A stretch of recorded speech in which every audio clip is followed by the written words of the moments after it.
Hello, it's emerged today. A patient was left in a storage room in a hospital in Harlow because its accident and emergency department was full.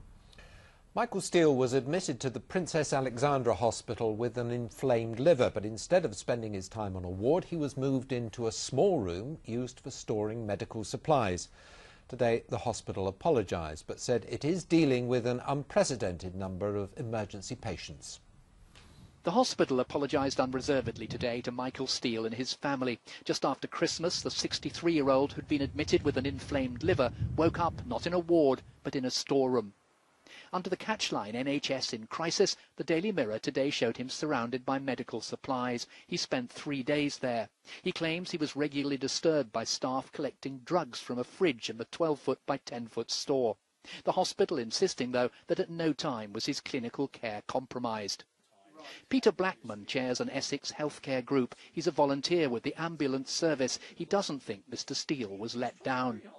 I think that Harlow Hospital did the best they possibly could for Mr. Steele. It was much better that he was in a proper bed in a room rather than left in an ambulance or in a trolley or in a corridor.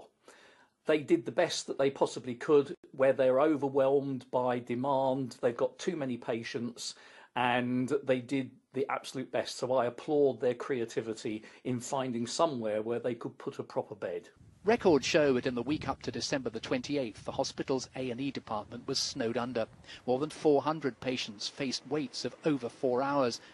The hospital accepts this arrangement was far from ideal, one that would only be considered in exceptional circumstances. In a statement released today, it says the use of this side room temporarily as an additional bed space enabled us to continue treating emergency patients during a period of extreme clinical pressure. Kim Riley, BBC Look East, Harlow.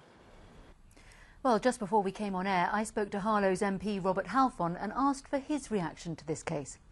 Well, my heart goes out to Mr. Steele. I'm sorry that he had this experience. I'm writing to him. I'd be very pleased to meet with him. I'm meeting with the chief executive of the hospital on Friday. I'll be raising it with him then. But I have to say that I think these instances are the exception rather than the norm. The staff at Princess Alexandra Hospital are some of the best in the country. I see that for myself when I regularly visit the hospital. But I hope this sort of thing doesn't happen in the future. Obviously, we're aware that all hospitals are under enormous strain at the moment, but doesn't there have to be some kind of limits to what is acceptable as appropriate care? Yes, of course, there have to be limits and things go wrong sometimes, but for the vast majority of patients who go to Princess Alexandra Hospital get some of the finest healthcare, not just in the east of England, but across the country. And I know that from what I've seen and from what residents write to me or email me about. Clearly there are resource difficulties, but I asked about the resource difficulties to Princess Alexandra Hospital only yesterday in the House of Commons, and the government said that they're giving an additional £4 million to help with accidents and emergency. Because the hospital has had one of the worst accident and emergency figures for some months now in our region, fallen well below target times, at least since October. Well, our hospital's had difficulties for some years now, but I believe that things are turning the corner. I've asked the Health Minister and the Secretary of State for Health to visit Princess Alexandra Hospital. The Secretary of State has agreed to do that. The Health Minister, Hospital Minister is having a separate meeting with me. I'm doing all I can to support our hospital and support the staff and the patients. Mr. Halfon, thank you very much.